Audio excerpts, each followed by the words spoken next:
VK news, राष्ट्र के नाम।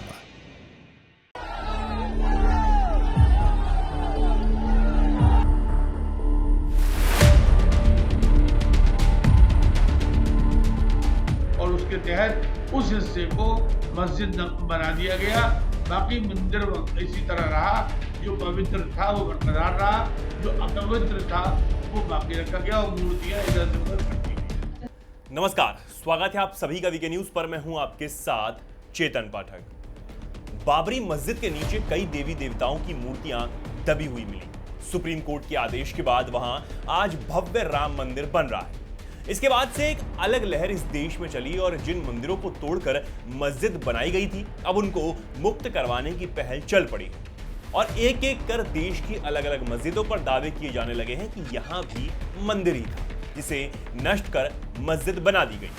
वाराणसी की ज्ञानवापी मस्जिद में भी हिंदू पक्ष के दावे के बाद कोर्ट ने वीडियोग्राफी का आदेश दिया, जिसमें यह दावा किया गया कि मस्जिद के वजूखाने में शिवलिंग नुमा आकृति है, जिसके बाद अब उसे हिंदुओं को सौंप देना चाहिए। ज्ञानवापी मस्जिद में शिवलिंग मिलने के दावे के बाद सियासत भी अपने चरम पर है और वो लोग भी इस दावे को सच मानते दिख रहे हैं जो राम जन्मभूमि विवाद के समय राम के अस्तित्व को ही नहीं मान रहे थे।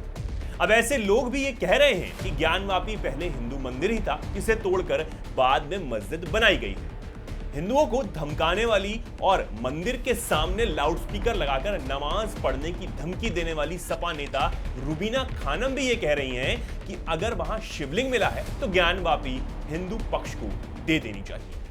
अब इसके बाद एएमयू के पूर्व प्रोफेसर मुफ्ती जाहिद खान ने बड़ा दावा किया है। उन्होंने ज्ञानवापी में पहले मंदिर ही था, बाद में यहां मस्जिद बनाई गई, ऐसा कहा है। यानी जाहिद खान साहब ने भी ये मान लिया कि ज्ञानवापी मंदिर ही था। पट्टाभी सीतारमैया जो कांग्रेस का उन्होंने इलेक्शन लड़ रहा था और सुभाष चंद्र बोस से हार गए थे, उसमें महात्मा गांधी ने ये कहा कि तुम्हारी हार मेरी हार है, इतनी ज्यादा उनकी अहमियत थी।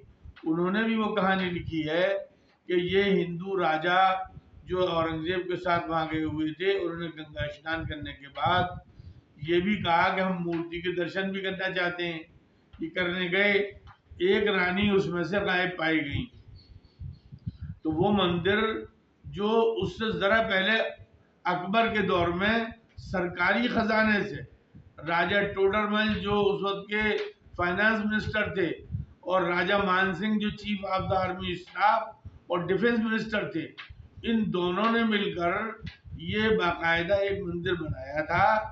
और ये कहाँ तक था, कैसे था, उसकी तफसील तो मुझे नहीं मालूम, लेकिन उसका जो ये हिस्सा एक रानी जब गायब पाई गई तो राजाओं ने शिकायत की कि हमारी एक रानी गायब हो गई है, लिहाजा उसको तलाश किया गया। तो मालूम हुआ कि एक रानी कहीं तहखाने के अंदर ले जाकर उसके साथ रेप किया गया।